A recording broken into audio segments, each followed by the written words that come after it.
LED, biofertilizer, soft ferric materials, magnetic application of nanomaterials. Already published 54 research articles in different peer-reviewed national and international journals. And already one student received PhD degree working under his supervision, and one scholar already submitted thesis, 4 others are working. And he already got research projects, 2 major research projects and 2 minor research projects, 2 major research projects, I think that from DST and CSR, did it so? And a total research grant of rupees 89 lakhs. And I know it well that he already established his research lab very well. And sometimes I also think to take help from his research lab. Thank you all. And I am now requesting Dr. Ratan Das to present his lecture.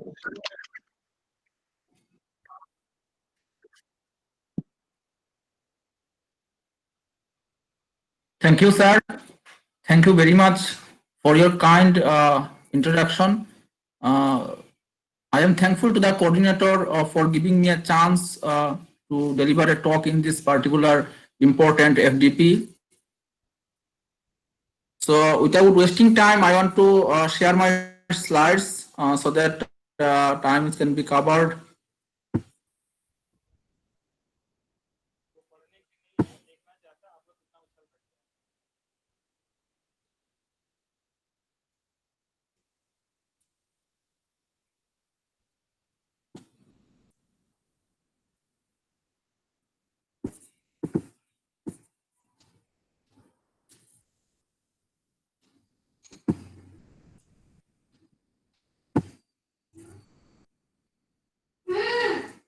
What happened?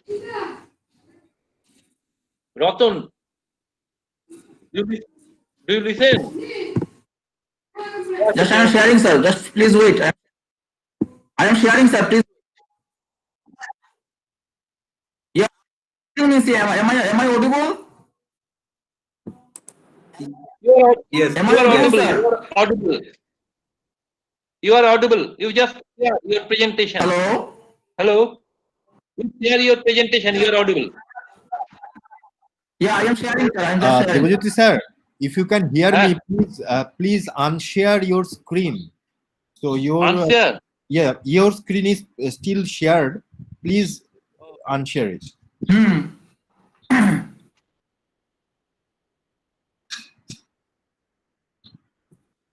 Okay. Thank you, sir. Okay, I just answer it. Yes.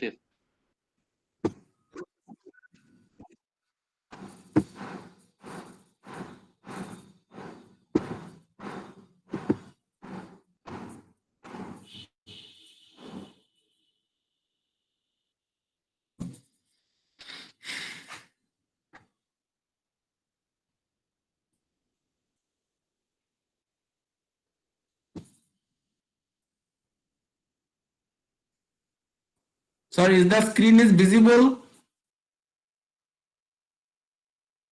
I want to ensure that, sir, is the screen is visible? Yes. Presenting. Visible, huh? You just present it, huh? Okay. It is okay. You are seeing it, huh?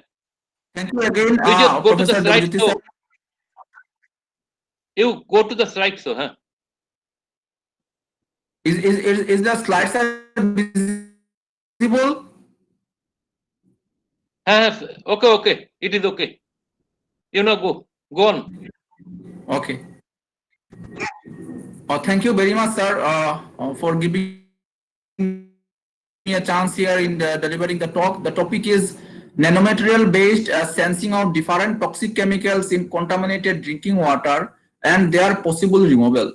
So it is an important topic because everywhere water is getting contaminated, and we need to get rid of the contaminated water.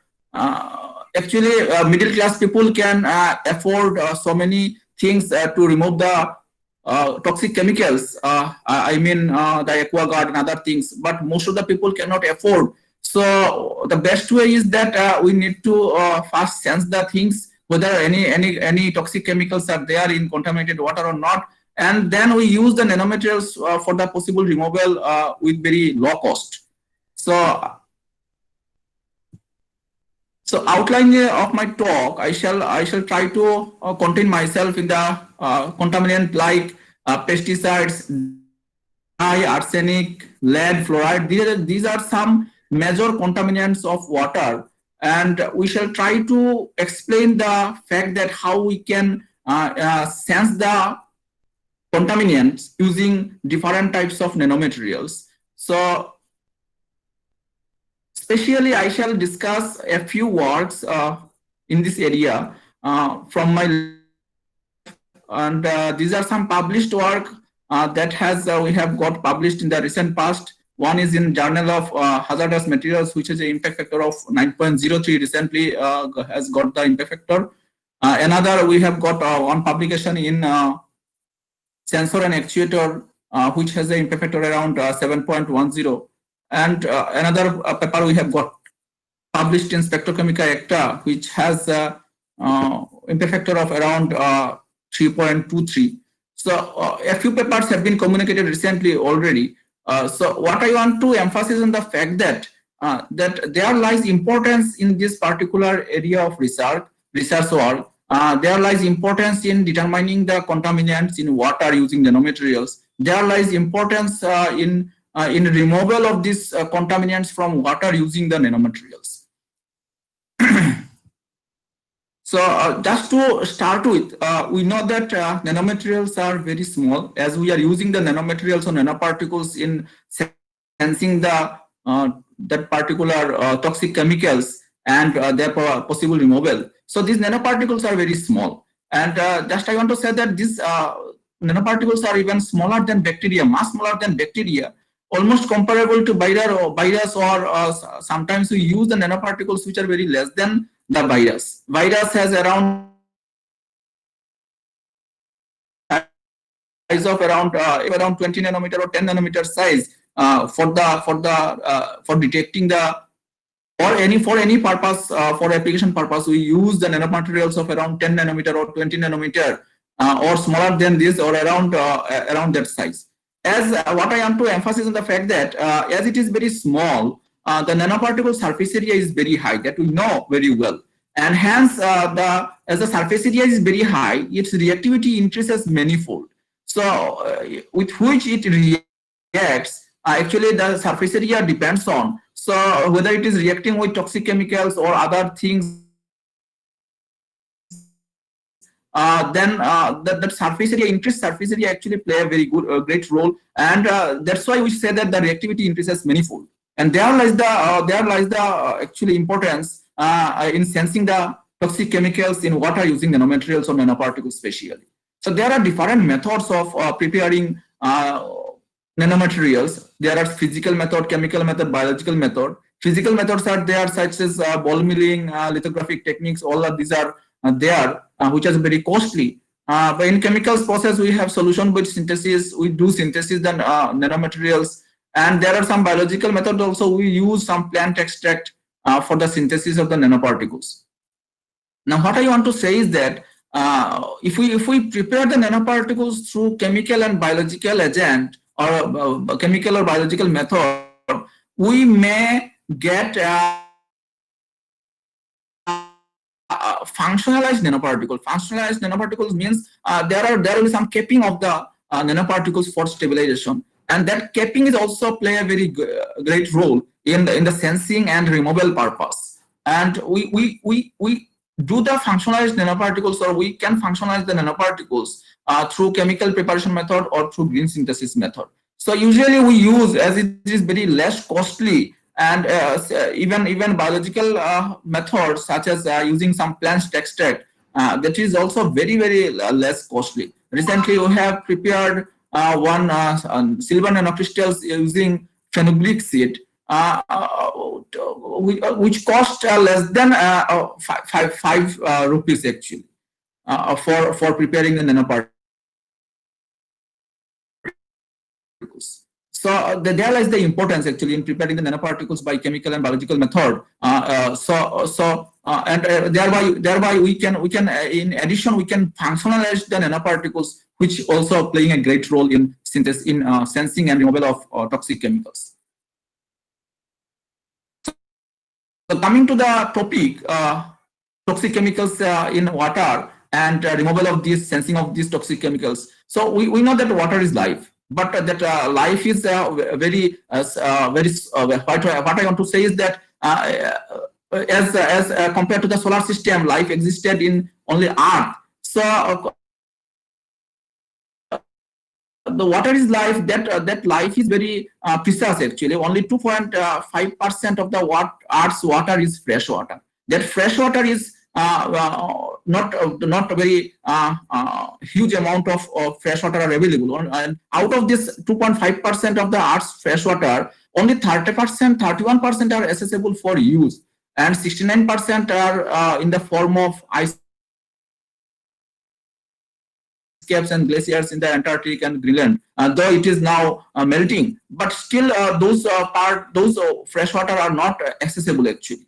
And now all those, so altogether we can say only 0.7% of the Earth's water is available as a fresh water. And through industrial waste or through some modern techniques, we are actually freshwater bodies. So freshwater bodies are getting contaminated through chemical waste, converting water bodies into a pool of poison. There are industrial waste like dyes, fluoride, different heavy metal ions, which are getting contaminated regularly or increasingly the water bodies. Used pesticides and fertilizers in farming area, which drains off to the water body. Another naturally occurring is fluoride contamination. Fluoride is found almost naturally in hilly regions. In the Himalayan regions, the hilly portion where the water is mostly contaminated by fluoride. So that is very dangerous also. Fluoride contamination is very, fluoride detection is very important, and its removal is also very important. Among the heavy metal ions contaminants, lead and arsenic are the major ones. Okay, I shall explain one by one. Let me go to the next part. Water bodies, including groundwater that gets polluted. Obviously, I have explained that using pesticides or heavy metals, lead, arsenic, water leaching from landfills, fluoride, all this making the way into the aquifer. And once polluted, important part is that once polluted, that aquifer becomes unsafe for humans and remains unusable for decades. Suppose in a particular area, after mining, if the water body gets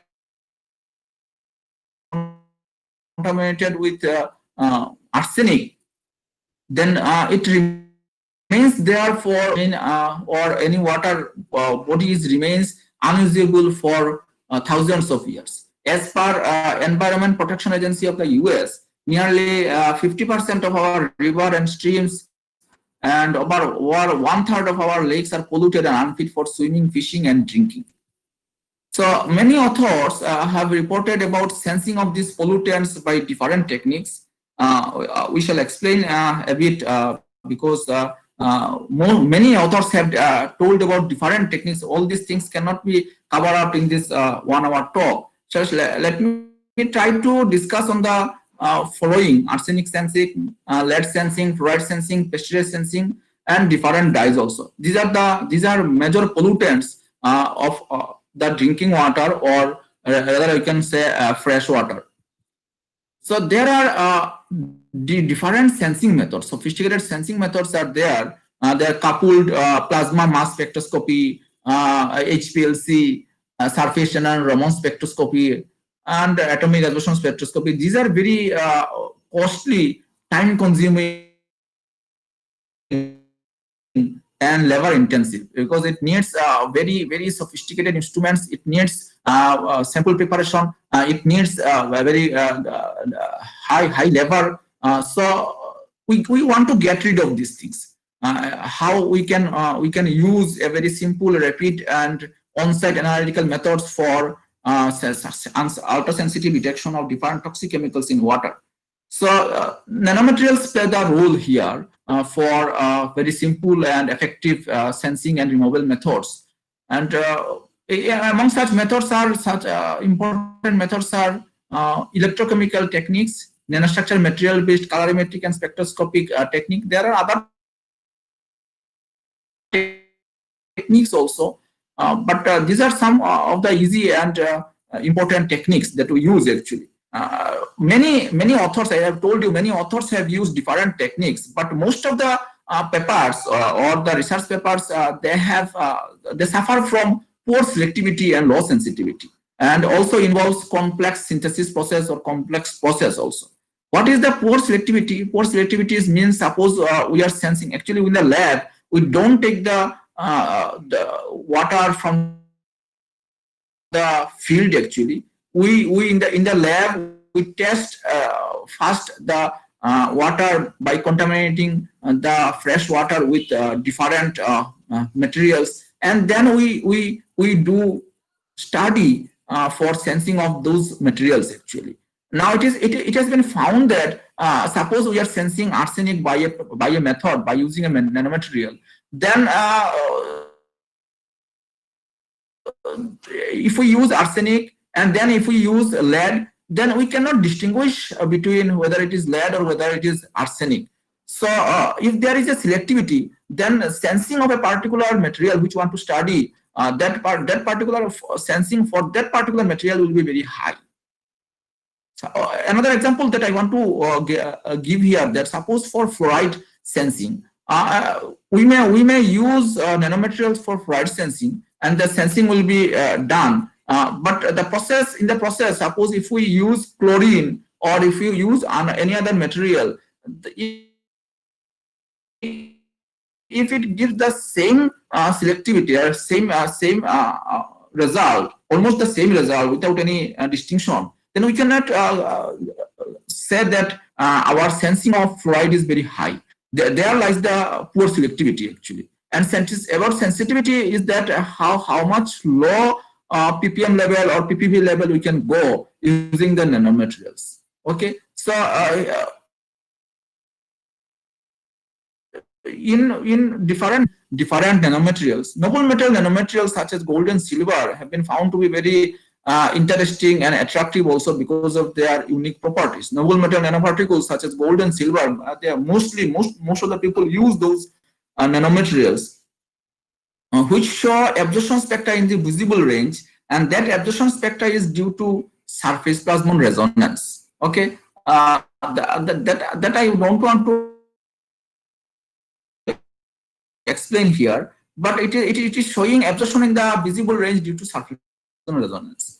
And let me start with pesticide sensing. That pesticides are substances that mean to control pests or weeds.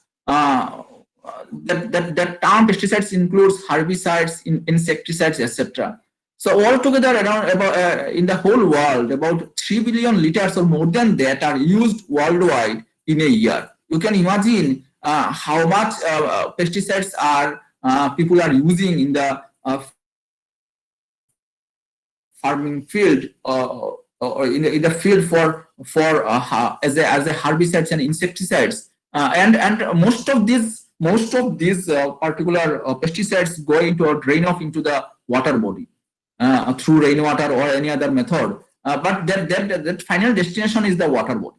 India uses about 60 to 70% of that. Out of these 3 billion liters, India and China uses more of it actually. And these pesticides cause many harmful diseases in humans, and also it causes death. Initially, it may for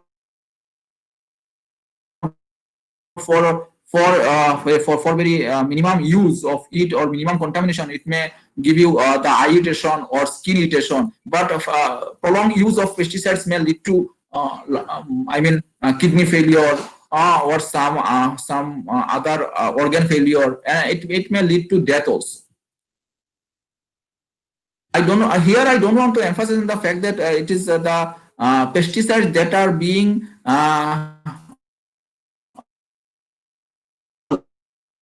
water body, that water is after some processing, if you use that water regularly, contaminated water with pesticides, that is harmful. It is not that you use pesticide directly for any awkward purposes, but I am not talking about that sort of pesticides intake. I am talking about pesticides intake through water body or through water on a regular basis. Even though pesticides existing there in the water body in a very minute level, in the ppm level or ppb level.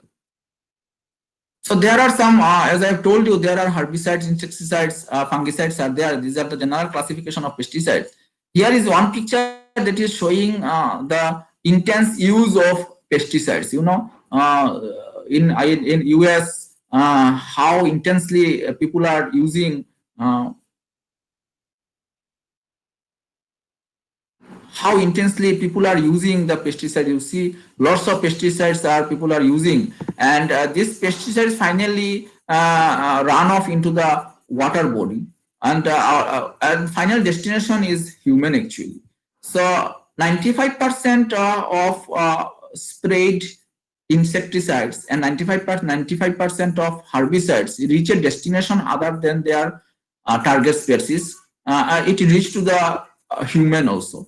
So it can be said that farmers are indirectly spraying poison to human. It may seem that it is very funny, but farmers are actually indirectly spraying poison to us, poison to himself, poison to human kind. So the pesticides exposure causes variety of adverse effect ranging from simple skin irritation to the eye irritation, and it may affect the nervous system, mimicking hormones, causing reproductive problems, and so many things, and even causing cancer also. So pesticide sensing is very important, and its removal is also important. And there are different types of pesticides, you know, that there are organochlorine pesticides, organophosphate pesticides, carbamides, chlorophenol. All these are names because of different chemicals are there, because there are chlorine are there, phosphates are there, carbamides are there,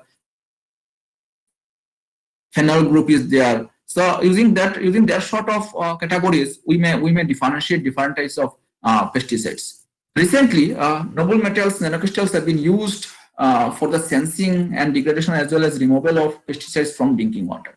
See, sensing is important, very important sensing, but at the same time, removal is also a very important part of research. So also removal is very important. Only sensing do not work, but along with the sensing, removal also should be there. Otherwise, only sensing with any material, or especially with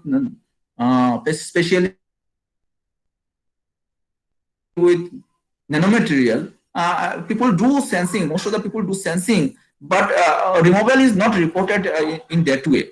If there are 80% people are talking about sensing, only 20% or 10% people use their techniques to remove the pesticides from water.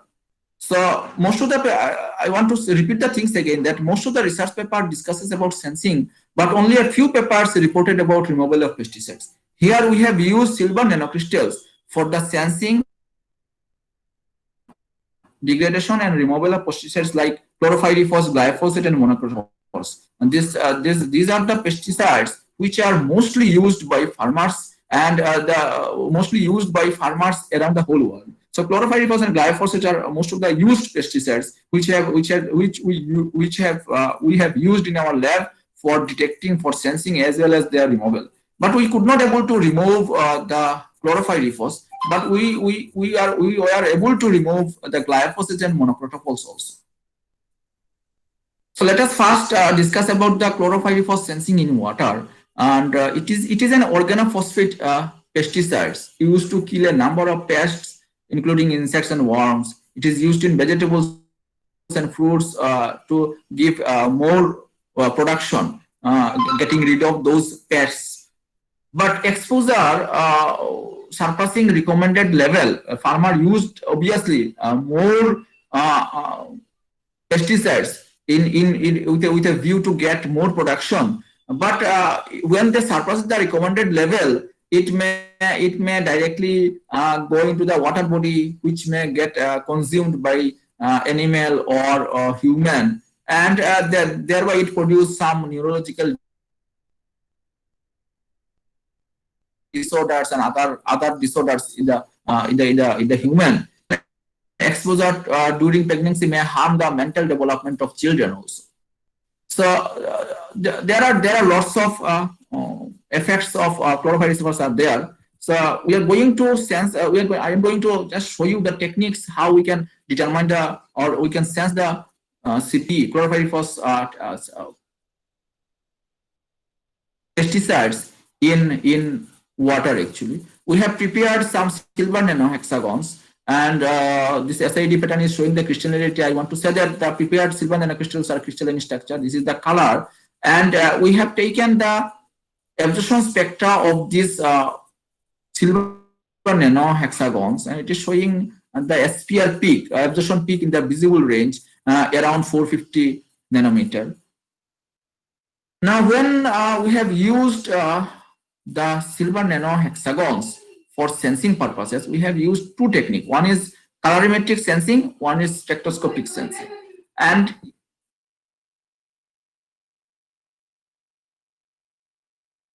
we have just added water, we have added the silver, and on adding the silver solution to the different ppm level of chlorpyrifos, then we have found the colorlessness, or it is deteriorating its color due to addition of silver nanohexagons. So this is one sort of colorimetric sensing. And when we have done the spectroscopic sensing, we have found that with the increase of the ppm level, the SPR peak is showing some blue shift. So this blue shift, along with decrease in the absorbance of the SPR peak, is an indication of the sensing of the chlorpyrifos. Actually, the mechanism is that in the chlorpyrifos, when it goes into the water, it becomes more harmful one. It becomes chlorpyrifos oxon. Okay, and after 7 to 10 days, it may convert into, or it may take 1 month, it may convert into TCP. But that chlorpyrifos oxon is more harmful. That I want to say is that, and that TCP, and there is a DTP moiety which gets separated, and that DTP moiety get attached to the surface of the nanohexagon, and thereby some agglomeration is taking place, or rather we can say that it is that particular DTP moiety is showing some itching of the chlorpyrifos, itching of the nanoparticles. So what we have done that in the study, we have taken the peak intensity, the peak absorbance that getting decreases with different concentration level. Peak position is changes with different concentration level. Here, there before with time, it is 0, 5 minutes, 25 minutes, 45 minutes. After those times, we have taken the absorption spectra. The CP is showing a peak there, and that CP is going decreases, but TCP is going increases. It is showing that showing the fact that where oxon in general takes 1 month or at least 10 days, 15 days, the addition of or in presence of silver, the fast conversion of oxon to TCP is taking place. Within 45 minutes, the oxon, the harmful oxon, CP oxon is converting into TCP. So there we can say that a sort of degradation we are making by using the silver nanohexagon. Okay, where I want to again telling the fact that where it may took 15 days or 10 days, but the silver nanoparticle making the fast conversion of this oxon into TCP. Okay, and along with there is a decrease in absorbance of the silver nanohexagons. Okay, So that's showing a fact. What is the fact? That that oxon, the DATP moiety get attached to the surface of the nanohexagons, and being an oxidizing agent, that particular DATP moiety each nanoparticles. Okay, and we have confirmed it from the TEM images. So in one way we can say that we have sensed the chlorophyll in water using silver nanohexagon through spectroscopic method as well as colorimetric method. But at the same time, a fast conversion silver nanohexagon,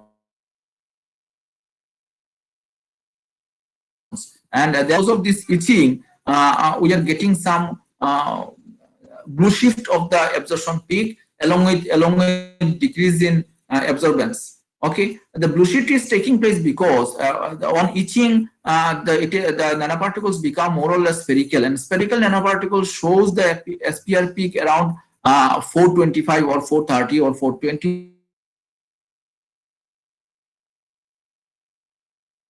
region. But that nanohexagon showing SPR peak or absorption peak around 450 nanometer. So from 450 nanometer, it is coming into the region of spherical nanoparticle absorptions.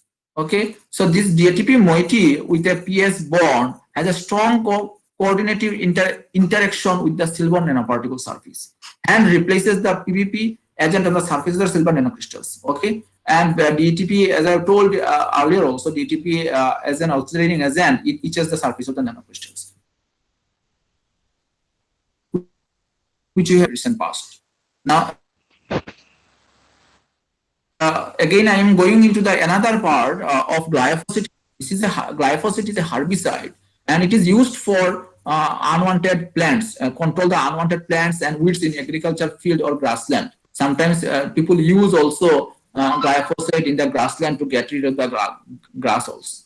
This substance glyphosate is very genotoxic. And it may be carcinogenic threat. It may pose a carcinogenic threat to humans also.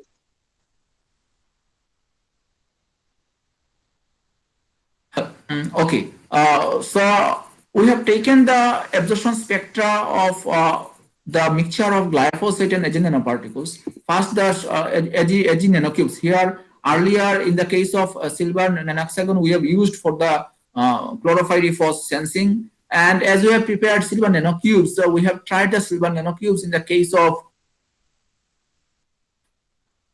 glyphosate sensing. So the silver nanocubes is showing peak around 450 nanometer, again around 450 or 53. And when we have mixed the glyphosate and Ag nanoparticles, at the very beginning, we have got the peak with slight decrease in absorbance of Ag nanocrystals. But with time, after around 30 minutes, we have found much decrease in the absorbance. Okay, and glyphosate is not showing any absorbance in the visible range. So we have observed first the decrease in absorbance, and then what happens that accidentally we have found the precipitation of the or sedimentation of the bottom. So we have examined the sedimentation part. Before that, I want to say that as glyphosate is not showing any absorbance in the visible region, so we have taken the photoluminescence spectra. Okay, this is the photoluminescence spectra of silver nanocrystals, which is showing around 480, 490 region, and these are the glyphosate PLP in the visible region. Okay, so when we have mixed the glyphosate and Ag nanoparticles, this is the glyphosate in single glyphosate peak or spectra, PL spectra, emission spectra. But on mixing the Ag nanoparticles, we did not find any trace of glyphosate. Okay, but the PL peak of silver nanocrystals is getting decreases with time, and finally after 30 minutes, we did not observe any peak of silver nanocubes, and along with no peak of glyphosate. It is only because that it is possible. This is possible if we consider the fact that the glyphosate along with silver nanocrystals got deposited as a sedimentation at the bottom of the tube. So we have examined the upper part of the liquid.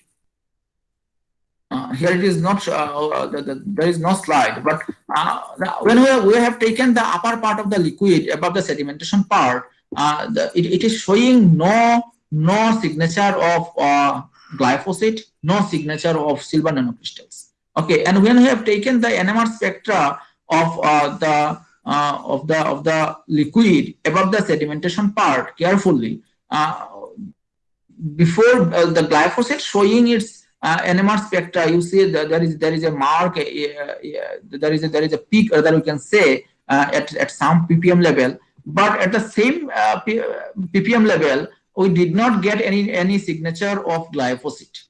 Okay, so this signifies the fact that glyphosate along with the silver nanocrystals get sedimented. I mean, glyphosate get absorbed into the silver nanocrystal surface, and thereby agglomerates and sedimentation takes place. So we have examined the 10 spectra of the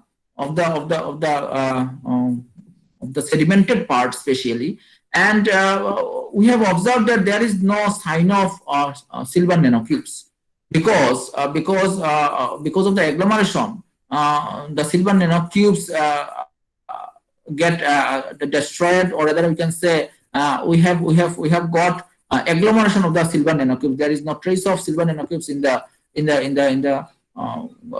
sedimented part. But we have prepared the silver nanocubes. Here I forgot to include the TEM image of the silver nanocubes. But we have prepared the silver nanocubes. But in the sedimentation part, we did not got any trace of silver nanocubes, and instead we have got the agglomeration type of things in the sedimented part.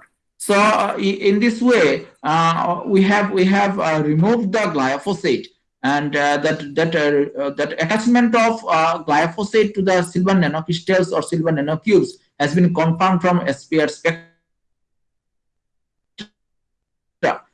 Here I don't want to explain the SPR spectra, that's why I did not include it here. This particular work has been published in past recent in the Journal of Hazardous Materials, which has an impact factor of 9.03. So this is a very important work actually, because removal of the pesticides is very difficult from water. Now I want to go into another part of sensing of chlorophyllifos pesticides and glyphosate using the FRAT technique. Here we have used CDS nanoparticles and eosine dye as a FRAT pair system for sensing of chlorophyllifos and glyphosate. Yesterday you might have heard about FRAT techniques and FRAT methods and FRAT mechanism from Dr. Ashad Hussain sir, the coordinator of this program. I don't want to pass the time, I don't want to kill the time by saying all the things about FRAT mechanism. What I want to say is that this is a non-radiative technique, and as here we have used ligand-free CDS nanocrystals, CDS nanoparticles, and eosine dye. These two as a FRAT pair here, and the CDS nanocrystal shows an absorption peak around 453 nanometer. It is showing a photoluminescence peak around 485 nanometer, and eosine shows an absorption peak around 550 nanometer and 537 nanometer showing its PL peak, and it is showing a good spectral overlap, and that's why we can we can use the that particular FRAT pair. One is that in the FRAT technique, generally we do that with increasing the concentration of CDS nanocrystals in the eosine dye, where we have taken around 20 microliter of eosine, and we have continuously increases the amount of CDS nanocrystals in the same amount of eosine dye from 300 microliter to 600 microliter. But on increasing the CDS nanocrystals amount, solution of the CDS nanocrystal amounts, we have observed a decrease in the absorbance of the CDS nanocrystals, but decrease in the PL spectra of CDS, and increase in the PL spectra of intensity of the PL spectra of eosine. This signifies the energy transfer non-radiatively from CDS nanocrystals to the eosine Y. And this fat pair is then this particular fat pair is then used for sensing of chlorophyll. And when we have used different level of different ppb level of chlorophyll, and in this particular fat pair, what we have observed that that on using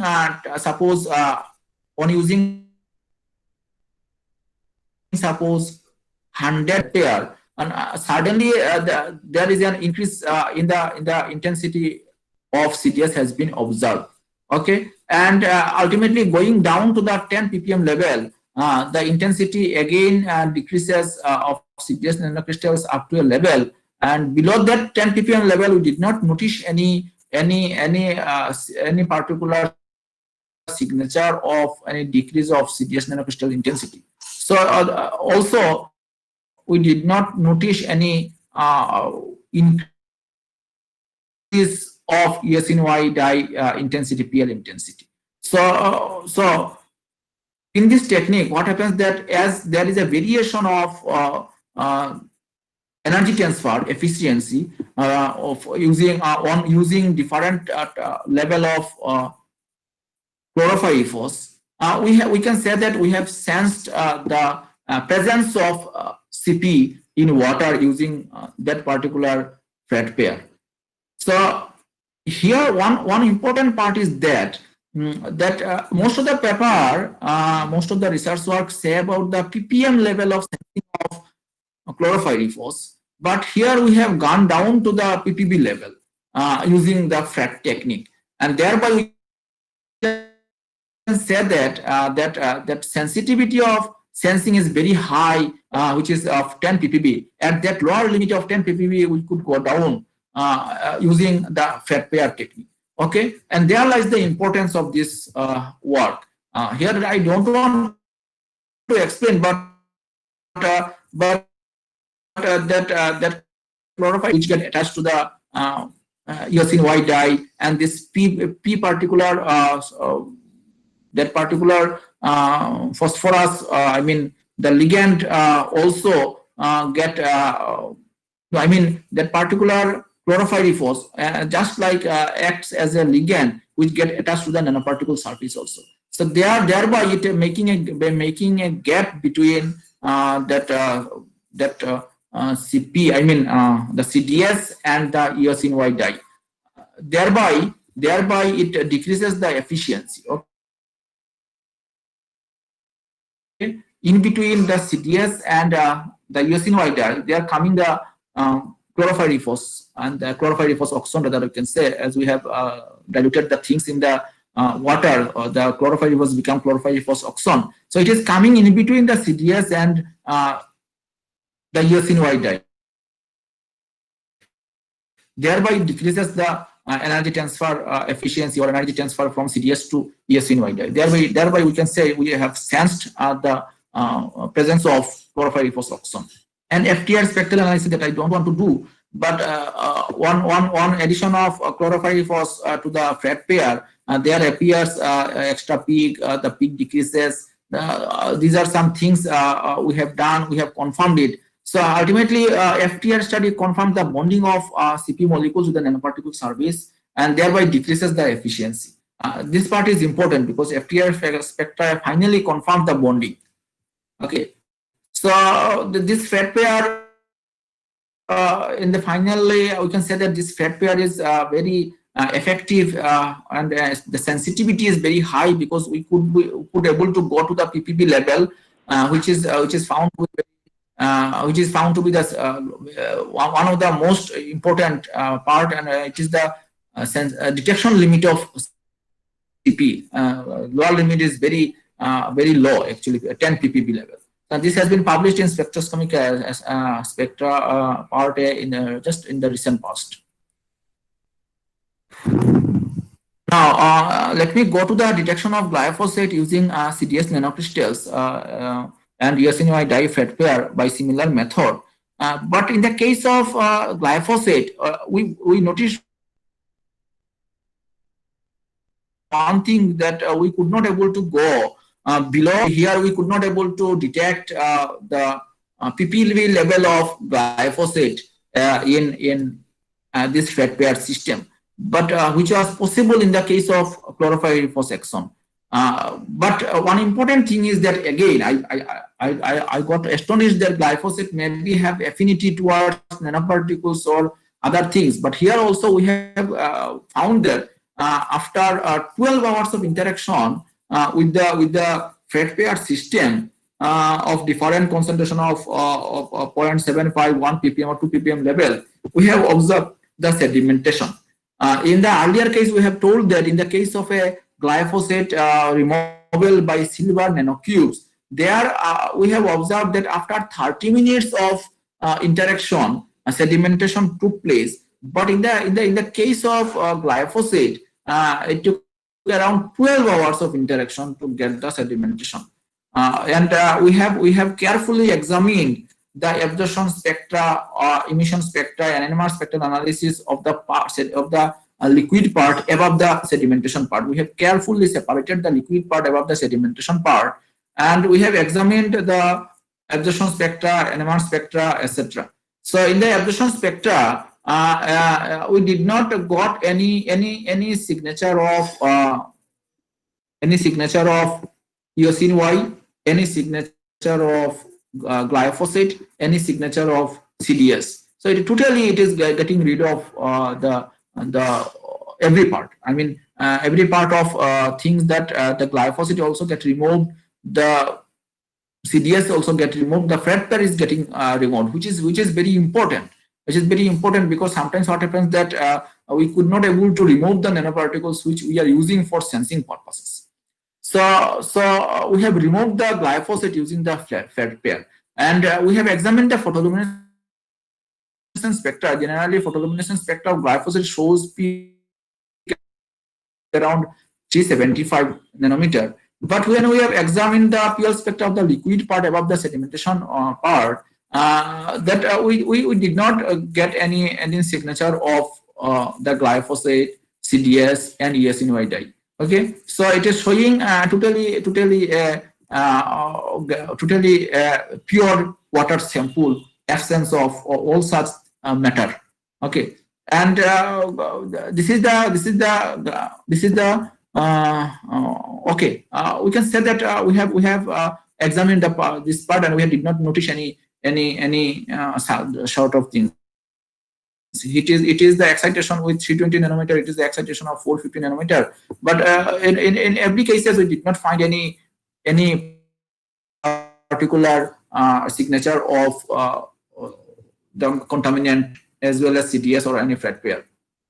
When we have examined the NMR spectra 0.071 ppm, and that particular peak is absent in the NMR spectra of the liquid above the sedimentation part. So the NMR spectra also confirming the absence of glyphosate in the liquid part above the sedimentation part. But that liquid part should be carefully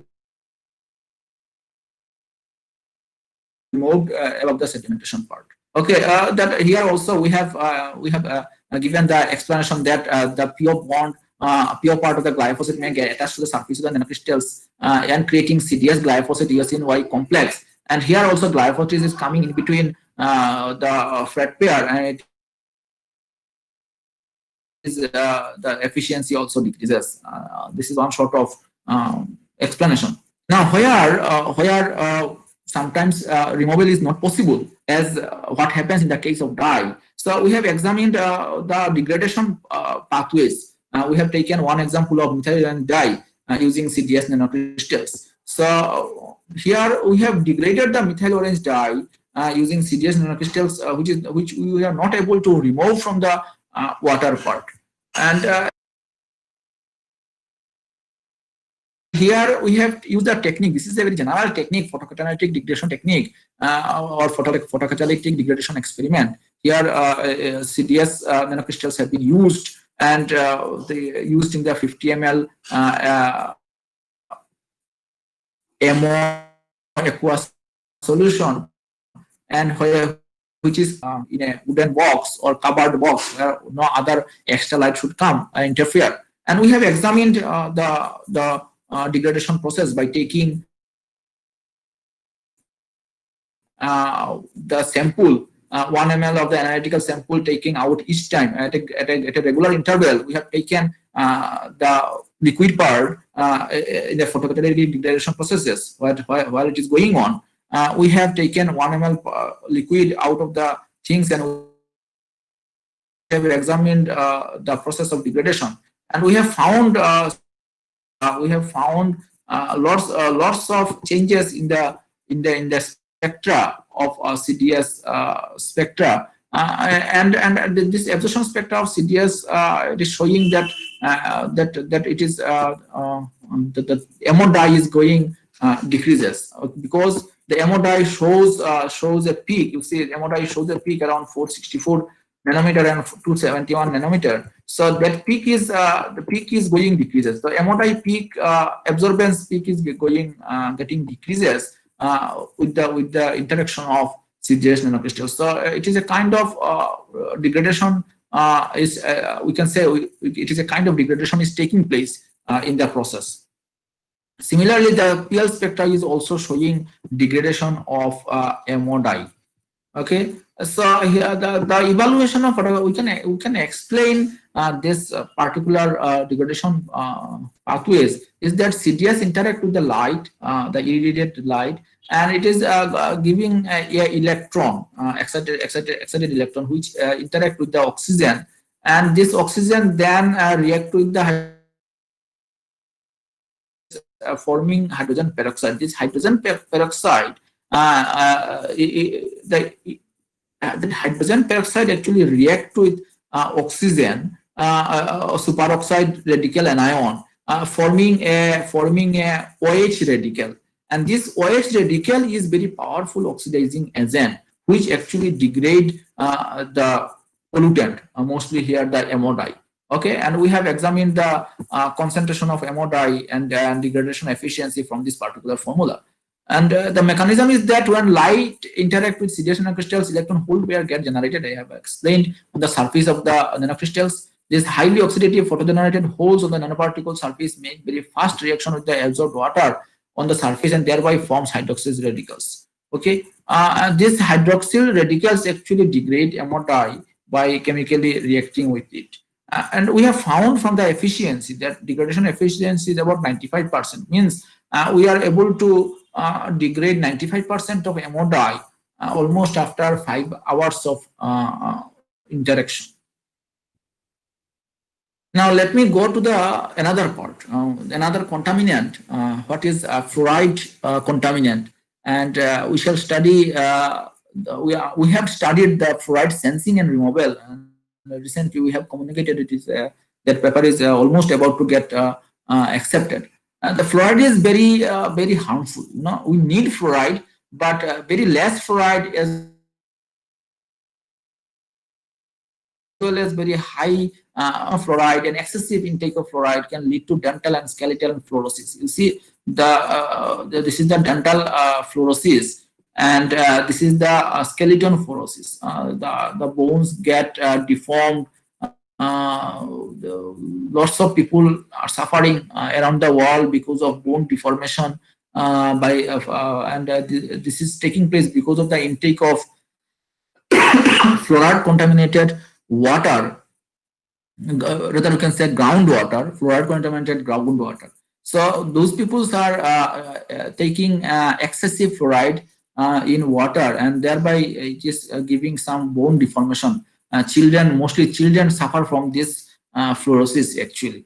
So this is you see, fluorosis is a public health problem in 24 countries, including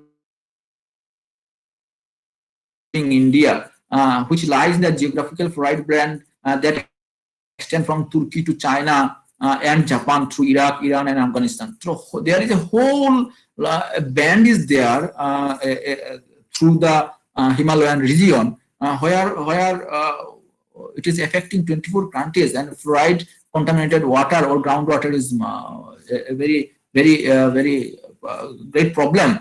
So recently I went to 2 years back I went to Dehradun for a conference, and there one person then raised the question of the local problem of fluoride, and he is asking the peoples to do some work so that people may around that region people may get rid of fluoride and its removal. So I just took it very seriously, and I have coming back. I have tried to do the part of work on fluoride, and we are able to in the process. I shall explain in the process we have able to remove and sense the fluoride from water.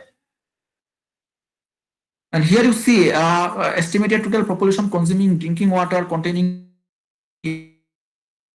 limited level. It is a huge problem.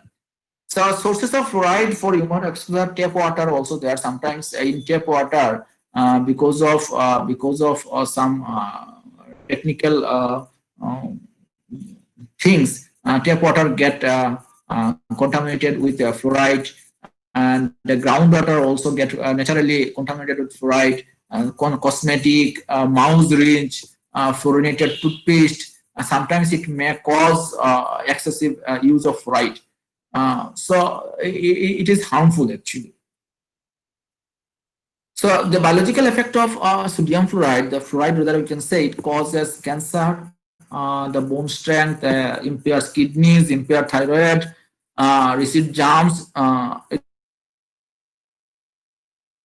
It is also affect the heart and so many things. Fertility also, so many things it may cause. So fluoride sensing and removal is very important. So for detection of fluoride, standard methods such as ion selective electrode method and ion chromatography have been used by World Health Organization or recommended by the World Health Organization. Many people are using that. However, both techniques are difficult to promote for practical use because in the fluoride contaminated water, people take those who live in the villages and remote areas. It is very difficult for them to get rid of the fluoride by special techniques. So alternative technique is colorimetric detection or various sensing materials using nanomaterials growing rapidly, because the field work we can do using colorimetric detection method. So there are many removal techniques are there, but we have used here silver nanoparticles, saphonin capped silver nanoparticles. Saphonin is a organic compound which is a part of the fenugreek seed or the fenugreek extract that I can say. So that saphonin capped silver nanoparticles have been used in our lab for the detection of fluoride and its removal. So what happens that when we have used the saphonin capped silver nanoparticles, and we have just used in the fluoride contaminated water, within a seconds or within a very short time, the silver nanoparticles, the color of the silver nanoparticle is becoming. What I want to say is that see, fluoride is a when fluoride contaminated water is transparent. You cannot see visually whether fluoride is there or not. When we have used the silver nanocrystals in the fluoride contaminated water, initially it is showing its color, but after some time, within a fraction of a second, it is showing colorlessness again. So that is a sort of colorimetric sensing of the presence of fluoride, but we did examine it elaborately. So in addition of fluoride solution, almost after 10 minutes, total transparency has been achieved after addition of silver nanocrystals in the fluoride contaminated water. So this is a signature of colorimetric sensing, and we can, with this colorimetric sensing, we can do the filter, because taking the silver nanocrystals to the field and taking the tap water or any other water from the area, we can do test the sample for the presence of fluoride or not. So this is a field-based colorimetric sensing which is possible. And here I want to say is that at the same time, when we have added almost in the same way, when I added the silver nanocrystals, at the bottom, small amount of sedimentation has been observed. So that is also that the sedimentation took place after 10 minutes approximately. So we have considered 5 ppm, 10 ppm, 15 ppm, 20 ppm concentration of different fluoride solution for colorimetric sensing, and we have mixed 5 ml of this fluoride solution into each 5 ml of nanoparticle solution, 50-50, 1:1 ratio, and it has been found that that all the concentration above 10 ppm level, I mean all the solution with above 10 ppm level of fluoride, that getting color, that become colorlessness, or that become colorless, or it is showing colorlessness after 10 minutes without any heating or stirring. Just hold it and you will get the signature. But below 10 ppm of fluoride ions solution, the mixture does not become colorless. This is very important. And due to the fact, which may be due to the fact that the amount of silver nanoparticle in that case of 10 ppm, below 10 ppm level of fluoride ions is more than that required for necessary composite formation, because sedimentation took place. So all the silver nanoparticles that are used up in sedimenting the fluoride ions, okay, or fluoride that we can say. But if there remains any presence of silver nanoparticles in the fluoride solution, it is showing its color.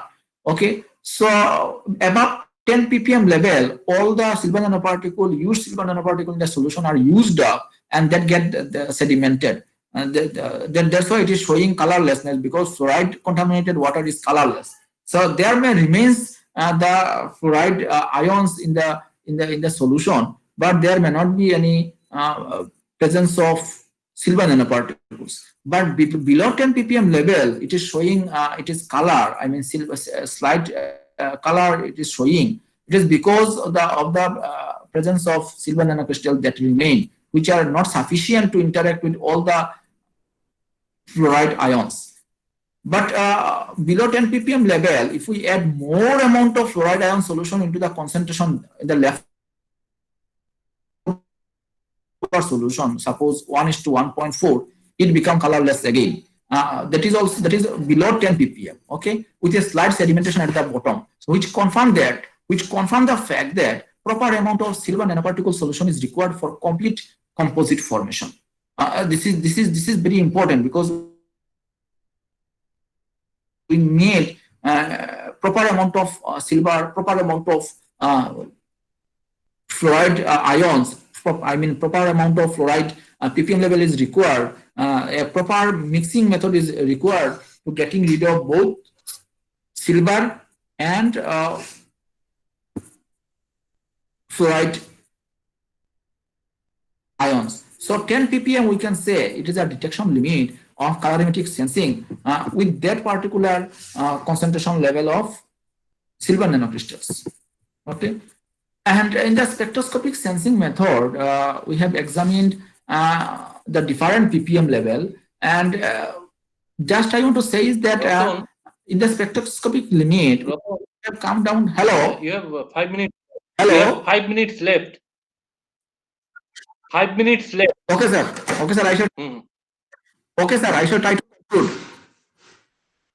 So here, containing 1 ppm of fluoride ions. I mean 1 ppm level, up to the limit of 1 ppm level of fluoride ion, we can go down with the spectroscopic limit, because when we have examined through the spectroscopic sensing, the peak of silver nanoparticles decreases, and almost after 10 minutes we did not have any signature of silver nanoparticles. The sphere peak is getting decreases. Okay, so I am going fast. Let me go fast.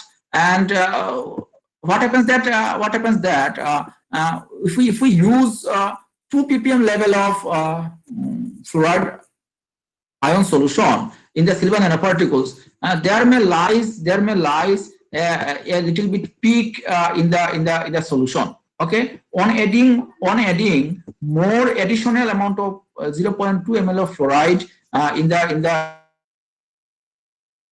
the solution, then it happens that it is coming down to the zero level. Okay, showing no signature of silver nanoparticles. When we have examined the part above the sedimentation part, it is giving its a peak.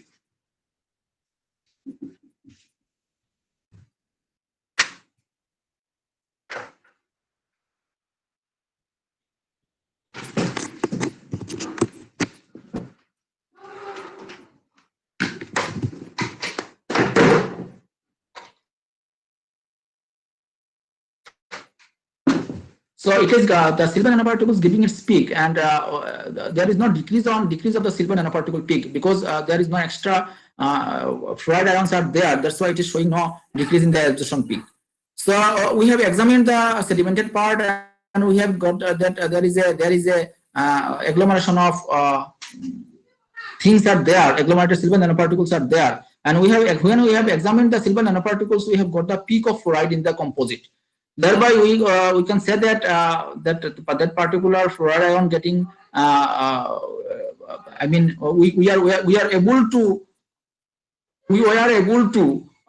get rid of the fluoride along with the silver nanocrystals. Let me quickly go through the arsenic sensing part. That arsenic sensing is very important because it can cause skin cancer.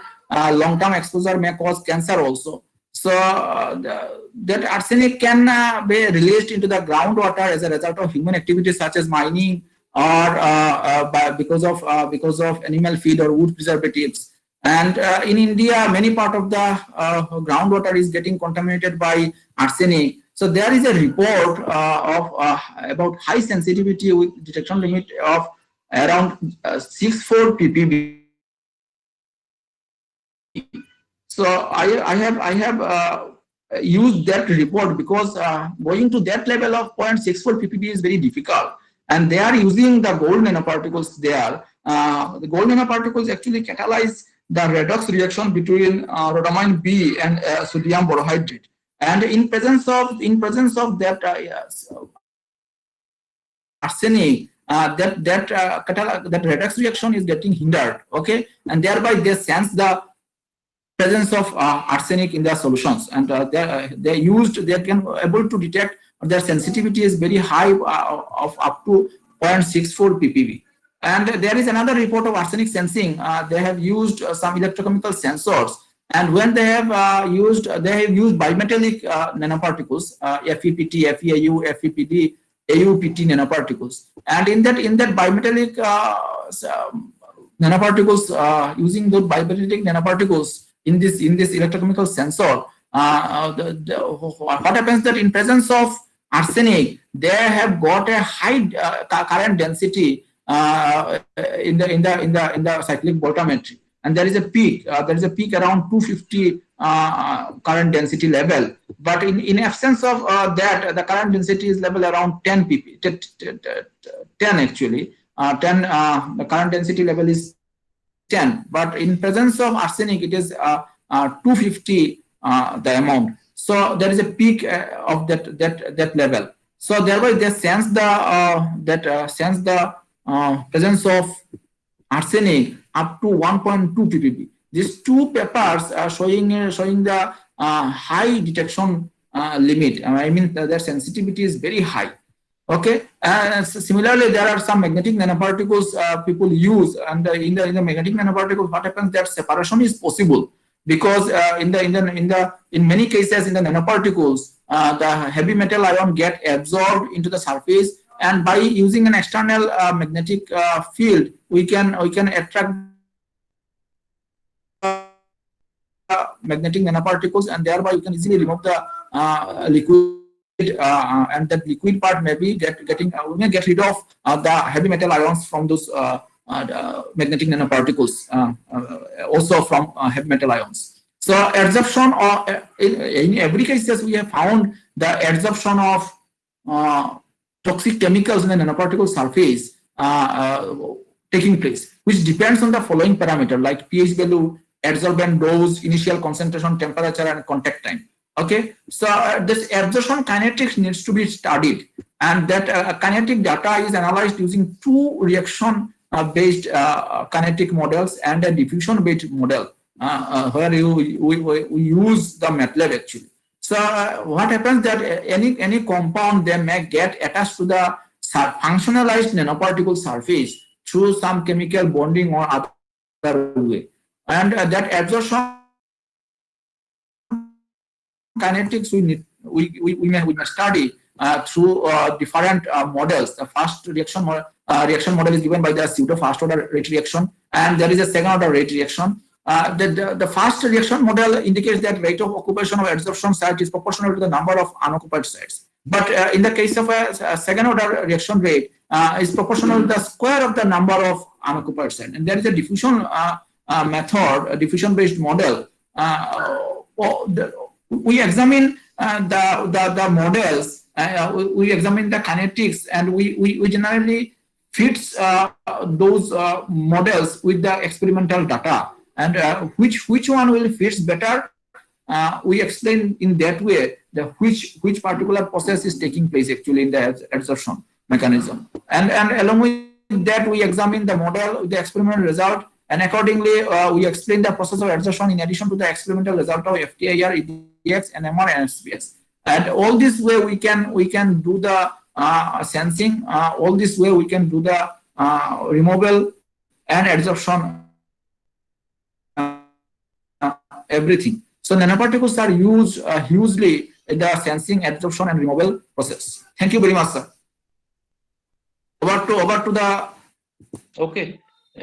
Thanks, Ratan, for your very nice lecture and also informative lecture. Now there are large number of questions.